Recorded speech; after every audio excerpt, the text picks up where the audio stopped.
This is Killer Innovations, a show about ideas, creativity, and how you can innovate.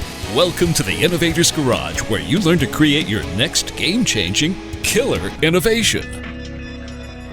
I came across a recent article where the head of Accenture made the bold claim that large companies cannot do innovation.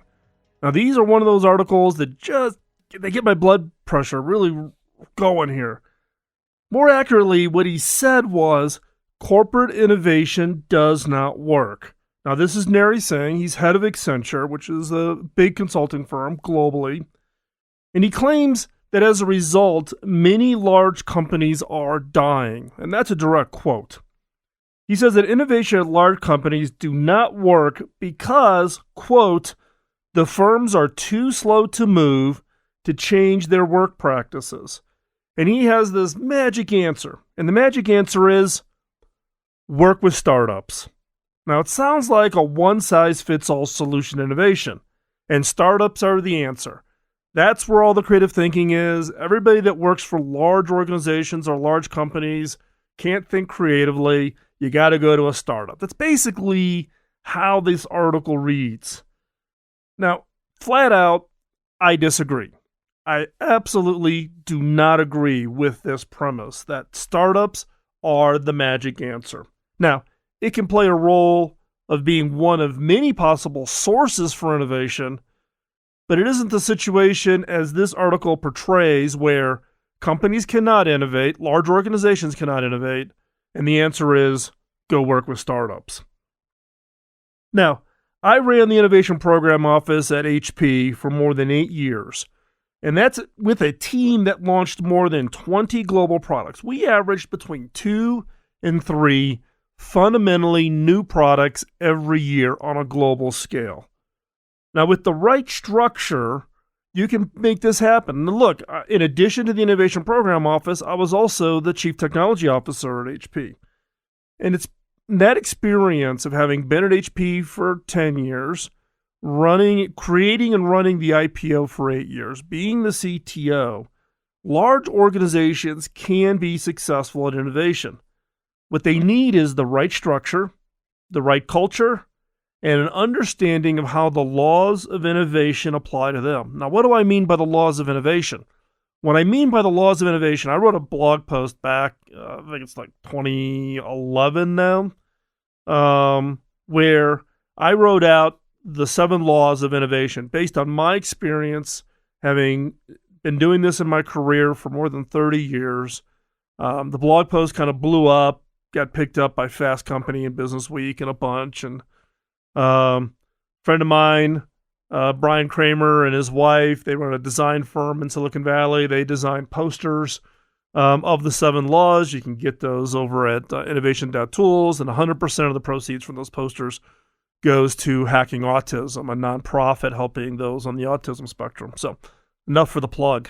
But the 7 laws really lays out things like the laws of leadership, the laws of patience, the law of resources.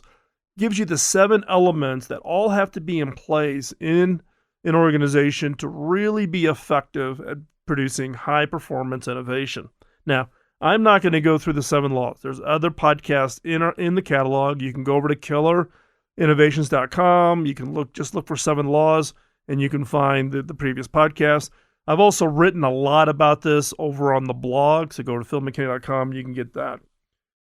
My point here is that there is some very simple, fundamental things outside of the 7 laws that an organization can do, large organizations can do, to be much more effective in producing high-impact innovations. Now, let me just be upfront. This is hard. It requires perseverance. It requires some level of leadership from within the large organization. And I mean more than just someone using innovation as a buzzword. But it can happen. So what are large companies to do? I'm going to share with you the 6 steps. These are 6 elements that large organizations can put in place to really have high-impact innovation. Step 1, team leadership. Put the right leader in place. You need to have someone that's going to run these innovation efforts. Now, many out there will tell you have to go outside. You have to go outside and recruit somebody outside of your industry, somebody who's been a chief innovation officer someplace else. I'm going to tell you that's not always the case. And I think if that's the case where you feel like you have to go outside to hire somebody, then you've got a failure in your HR department. You got a failure in your recruiting process. You most likely have someone inside your organization. They're just hidden. You need to find someone in your organization who has, for instance, experience across multiple industries. That's an important characteristic. I credit my career success to having worked across everything from, biometric security for the federal, for the security agencies here within the U.S. government to computer-based training. If you want to go out, you can still go buy a product I created called Typing Instructor, still available in Best Buy 25 years later after I created that product. So CBT programming, stand-up coursework, mobile communications technologies, consumer electronics in the form of HP. Now I'm in the cable industry as a CEO. So I find that having that variety of experience across multiple industries, great characteristics. Find someone in your team who has that key. They've also somebody who's worked at both startups and large organizations. I've told this story on this show before. I did 13 startups before I got my first IPO and got really a payoff from all that effort. That's a test of perseverance. It's a test of perseverance for spouses. But I've also worked for large organizations, Computer Sciences Corporation, Hewlett-Packard, and those all give you both large and small, and you can appreciate the pros and cons of each. You also need somebody who's been in the organization long enough to embrace the culture and just know how to get stuff done. Now, when you bring on this leader, this person to run it, you've got to be patient. You got to let them go.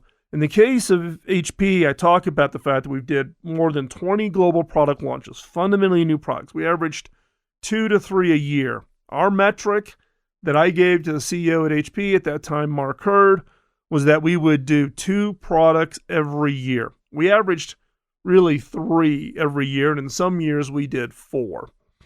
But to get that, though, I negotiated basically a 3-year ramp up. For the first 3 years, no obligations. We didn't have to deliver squat for 3 years in order to get the team up and running and get it going. So you have to have someone in that team leadership who can put together not only the vision, who's got the experience, who's got passion. Look for the passion.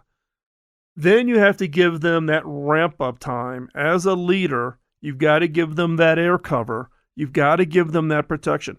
Now, if you are that hidden leader in your organization, step out. People aren't going to come by your desk and knock on and say, guess what? We want you to run innovation. If they don't know who you are, they don't know what you're capable of, they don't know your past work, they don't know your passion, how are any executives going to know that you are that hidden gem inside your organization?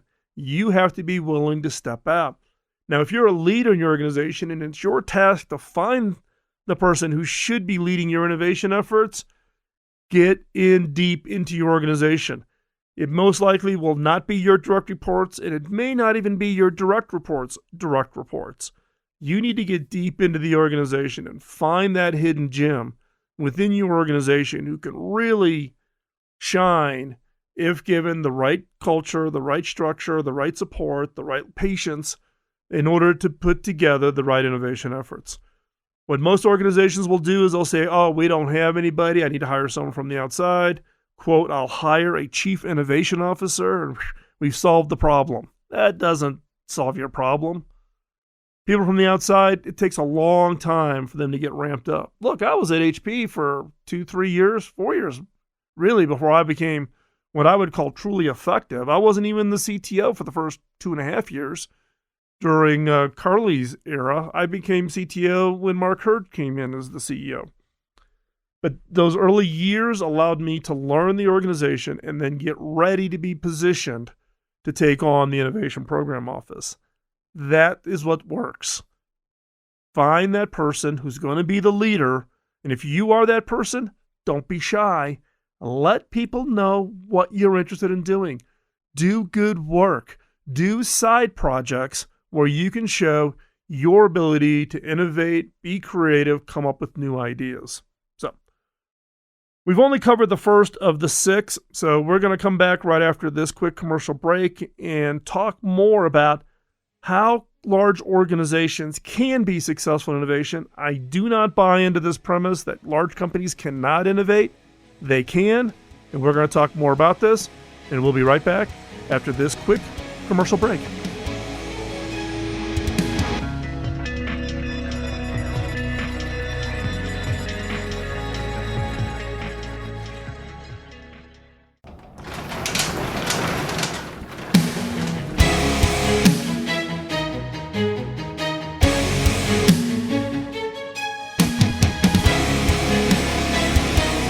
This is Killer Innovations, a show about ideas, creativity, and how you can innovate. Welcome to the Innovator's Garage, where you learn to create your next game-changing killer innovation. Today we're discussing this article that was published a couple weeks ago about this comment that the head of Accenture made that corporate innovation does not work. That's Narry Singh, who's head of Accenture.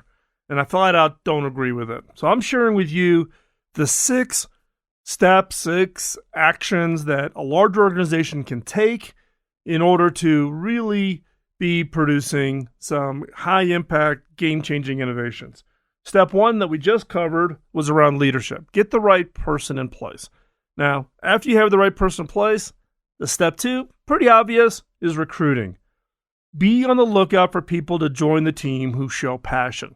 Now, at HP, when I was first forming the Innovation Program Office, I went out purposely to hire the outcasts, the renegades, the rebels, the people who were not afraid to kind of stir the pot, cause a little angst in the system, inject a little stress. I was looking for people who were highly, highly passionate around the work that they were doing, whatever that work was, whether it was, someone designing a new laptop or somebody who was creating some entirely new concept. But you have to be looking for them, and you have to have an eye for the kind of people that you want. Now, you can teach people the business. I can teach people the business. I can teach people technology. I can teach people how to code, right? What I cannot teach is passion. I cannot teach someone to be really believing in an idea and just have absolute 100% dedication, passion to the work. So for me, passion is absolutely critical. It's getting somebody who really is energized around taking that idea and translating it. They need to have a proven ability to execute. There's a lot of people who are passionate, who are really great at sitting back and coming up with lots of ideas. They've filled up notebooks and notebooks and notebooks of ideas, but none of them have come to fruition. They've never delivered. They've never been able to translate that idea and actually execute against it. Now, in many cases, people who are passionate, who are high energy, who have had some experience on the execution, they most likely will not have basic innovation skills or abilities. But you can teach them, and you can find other people who can teach them. Right? It's one of the reasons why when I was at HP, when I started recruiting people into the Innovation Program Office, I started teaching this course called the Innovation Bootcamp. And the Innovation Bootcamp was a 5-day course which kind of put people into a real pressure cooker situation. Very time boxed, very time constrained, but give everybody the experience of going from a blank sheet of paper and not even knowing what to even spark for the idea all the way through to the end. Now, this is a course that I've been teaching for decades, and in fact, before I even joined HP was a client, and I taught this workshop inside of HP, Agilent, and a number of other companies that were all spin-offs from HP, in the late 90s going into the early 2000s. It's actually how I ended up at HP after teaching that course, and they wanted to bring that innovation culture back to HP. and that's why I originally came back to them. But you can teach the skills. Innovation is like any other skill. It's not a special blessing that you're bestowed on. And oops, sorry, the guy next to you, sorry, you didn't get this quote special gift. That's bogus. Innovation is a skill. It's like any other skill. It's a skill you can learn, it's a skill you can practice, and it's a skill you can become proficient at. So, get them up to skill, train them, onboard and support them, get them in place, give them some runway, let them stumble and fail, give them the air cover. One example when I was at HP is a guy by the name of Tom Saliga, and how I found him. We were getting ready to get on a plane to go to do a due diligence on a possible acquisition. I asked him, hey, what projects are you working on? He started sharing me kind of the standard products. He worked in desktops at the time. And I said, no. What project are you working on that your boss doesn't know about? And his eyes widened and says, are you serious? And I said, yes. And he just went off on this project of designing a new kind of hardware architecture for very, very high output, high compute in desktop computers. And I said, well, the only people that could use that would be the gaming business. And lo and behold, that's how the gaming business unit at HP got formed. So you got to recruit, keep an eye open for people that are out there. Step 3, governance. Governance is how do you control the innovation team. Be careful in how you set up your governance and of which ideas move forward.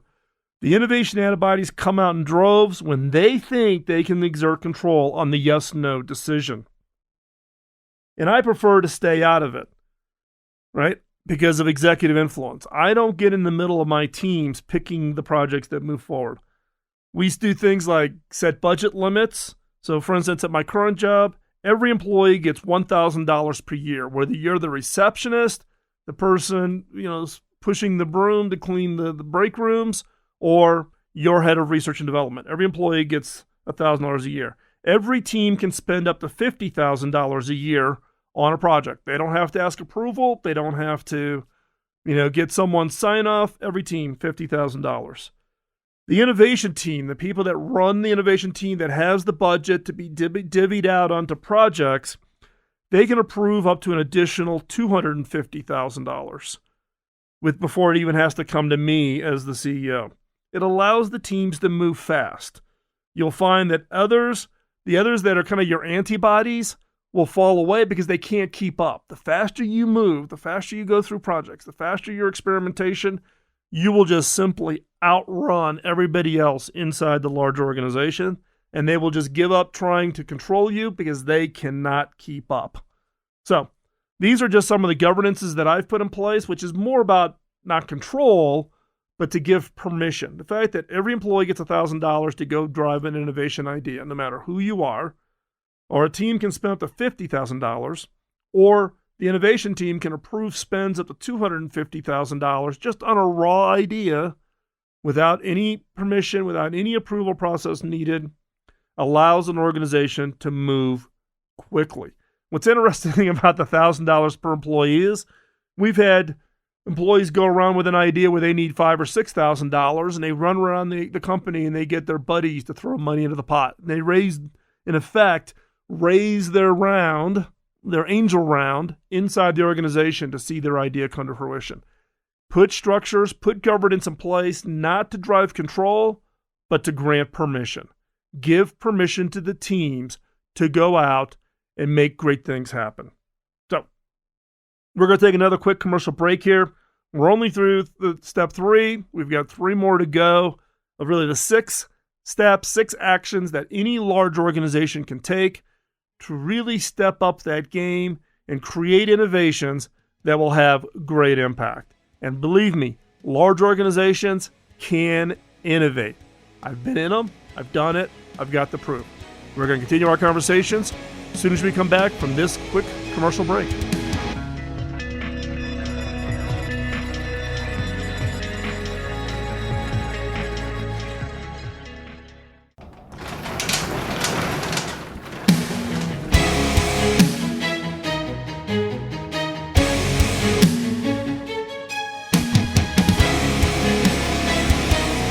This is Killer Innovations, a show about ideas, creativity, and how you can innovate.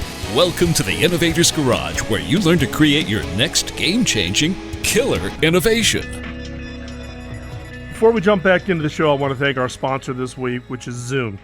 Zoom delivers flawless video, clear audio, and instant sharing so that your teams can work better together, no matter where your team members are at. Now, how do I know this? I've been using Zoom for every day for over a year, long before they ever became a sponsor. It allows me to collaborate with my team, who is scattered around the world, and it's the first video collaboration technology. And believe me, I've tried them all. This is the first one I've ever used that doesn't suck. And it's not just me who thinks so. Gartner just ranked them and is a new leader in what's called the Magic Quadrant for web conferencing this year. So it's a great solution for startup businesses, small businesses, large corporations, or individuals. So working with Zoom being a sponsor of the show, they're setting up and giving a free account. So give it a try. You get a free account that allows you to meet with up to 50 video participants. That's right. You can have 50 people on a video call with you and try this out. So visit killerinnovations.com/Zoom to find out more. That's killerinnovations.com/Zoom. Check it out. You won't regret it. So let's continue our conversation. Can large organizations innovate? And my answer is absolutely yes. So we've covered the first 3 steps. Let's jump into number 4, what I call go outside. Now, just because you're a large organization and you got lots of resources, or any size organization, even if you're a small startup, do not fall into the trap that says that you can come up with 100% of your own ideas. The hardest challenge for innovation is sourcing ideas. Where are you going to go to find those really great ideas? So you need to have an ecosystem. Create an ecosystem of outside parties that you're partnering with in order to source ideas. Now, this is where, I've been harping this entire show around this article that from the leader of Accenture saying that large corporations cannot innovate and that startups are the answer. It's a one-size-fits-all kind of answer, which is bogus. In the case of innovation, you need to have multiple activities going. So, albeit Accenture is saying startups could play one role, but there are other roles. For instance, university research. I'm a big believer in working with universities, professors, grad students, postdocs, fund their research, and see what comes of it. It's risk, but you never know where an idea may come up. Now, we talked about university research and co-innovation and startup VCs and what I call ecosystem innovation on a podcast here not too long ago. So go back to killerinnovations.com and you can search out this concept of other sources of innovation. So university research is one. Co-innovation, where it's you and one other partner, that's another great source of innovation. You can do startups, VCs. I do a lot of mentoring of startups. I mentor at accelerators and incubators, working with early stage companies. And then, looking at ecosystem, where you're getting large consortiums to drive innovation. So, we just had John Osborne on the show as the chairman of Zigbee Alliance. And I look at the output for organizations like Zigbee Alliance, particularly with the Zigbee 3.0 work that they've just released, where they bring together a large number of organizations together to drive an innovation to impact an industry. What I do day to day is ecosystem innovation. I'm the CEO at Cable Labs. We're funded by 57 of the largest cable operators. We're basically the Bell Labs for cable. So if you enjoy your high-speed data over cable, that technology was invented at Cable Labs. In that case, we're trying to coordinate 57 different organizations plus the entire vendor community in order to innovate. We drive the innovations. We do not create products. So there's a lot of different ways that this plays out. So again, the key is go outside. Once you've got your innovation team in place, you've got a leader, you've recruited them, don't put the burden 100% on their shoulders. Create a funnel of ideas that can be coming in from the outside. In university and co-innovation and startups, working with venture capitalists, ecosystems, maybe you're doing here in the United States, it's called an SBIR, Small Business Innovation Research Project, where it's funded by the government. Find the mechanisms to not be reliant on only one source of ideas for your innovation. Some examples, we just released, or I should say about 9 months ago, we announced a technology that's going to transform broadband services to consumers' homes and to businesses. And a lot of that work was the result of university-funded research we started 4 years ago at Stanford University. So we've already had one big hit. We fund today, 8 or 10 universities. We're not a very big organization. Unlike at HP, where we funded 180 universities around the world. In my current role, we're 8 to 10 universities. But we've already had one big win as a result of that. So don't fall into the trap. Please don't fall into the trap that thinks that your team, your organization, or you as an individual are the only ones and the golden source for ideas. Get your ego out of the way. Recognize that ideas can come from any range of areas. Search them out. Step number 5, and here's advice that probably your boss will absolutely hate, and that is stay stealth. Once you get the team moving, stay hidden. Keep your heads down. Don't pop up. Don't be talking about your work. Antibodies cannot attack what they cannot see. The hardest part of my job is keeping people on the team. Stop talking. Stop saying what they're working on. They're proud of their work. They want to share it. The problem is, as soon as you pop up, people feel like they have a permission to have an opinion, right? I've seen way too many projects killed when someone stuck their head out of the foxhole and they got shot. So don't fall into that trap either. Stay stealth. Push that project down the pipeline as far as you can. An example of what I did for this is I actually created a remote research lab at HP that no one knew existed. 99% of the executives at HP had no idea. In fact, I did a journalistic tour. I brought journalists, and Wired Magazine came, and Business Week came out to this hidden research lab not too far from San Jose Airport, and we made all the journalists turn off all GPS codes in their cameras so the photographs were not GPS tagged, so there wouldn't be any inadvertent release of where this secret research lab was at. And it was basically an old warehouse, and we were doing some phenomenal work. And basically, I hid the budget line item so that it couldn't even be cut. People, like, okay, I heard about this research facility. We can't afford that. We need to cut it. And I'm like, go ahead. Find the budget line item where it's hidden, right? Even the real estate department at HP had no idea where this research lab was at.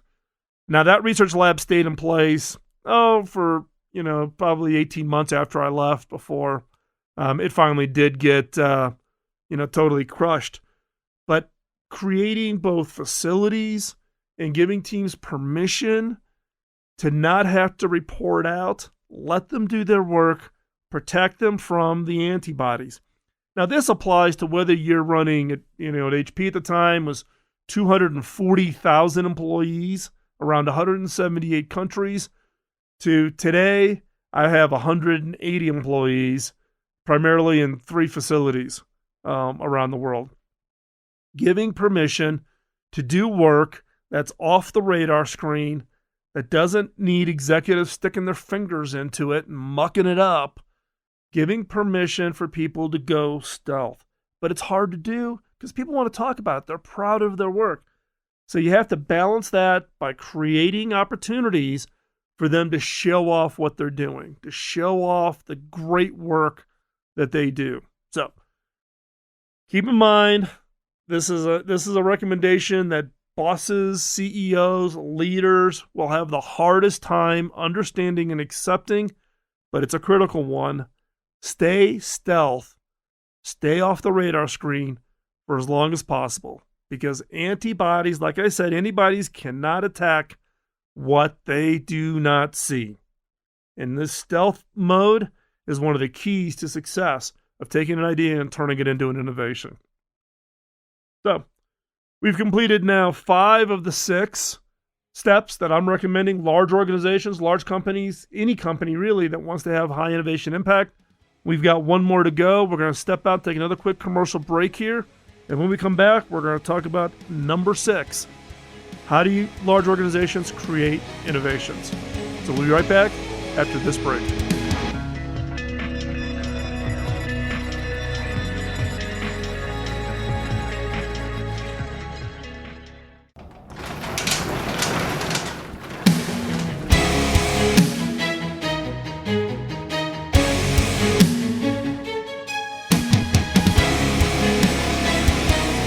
This is Killer Innovations, a show about ideas, creativity, and how you can innovate.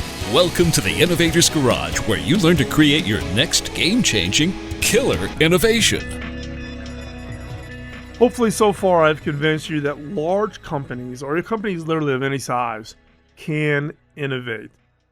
There's lots of materials, lots of books. We have lots of materials on our sites to help teams, organizations, CEOs, leaders to put in place what they need to be successful. So today we're covering what I would call kind of the 6 critical steps that an organization needs to take to generate high impact innovations. We've covered the first 5. We're on to number 6. Number 6 is create a new funding model. Funding models in most corporations, most organizations of any size is around the budget cycle, which means it's kind of an annualized process. If you're on a calendar year, typically in the summer, they start collecting up kind of rough ideas of the budget, the fall season, August, September, October, people are kind of locking it down. November, it gets voted on, the board, quote, approves it. December, you're wrapping up the previous year. January, you're off and running. That's great. Makes for kind of a nice, structured, organized process. It doesn't work for innovation. You don't innovate on a calendar cycle. You need to create a new funding model for the innovations. Yearly budget cycles don't fit. If you've got a big project that is going to go over multiple years, how do you do that? Do you try to break it down and make it fit into the budgeting cycle?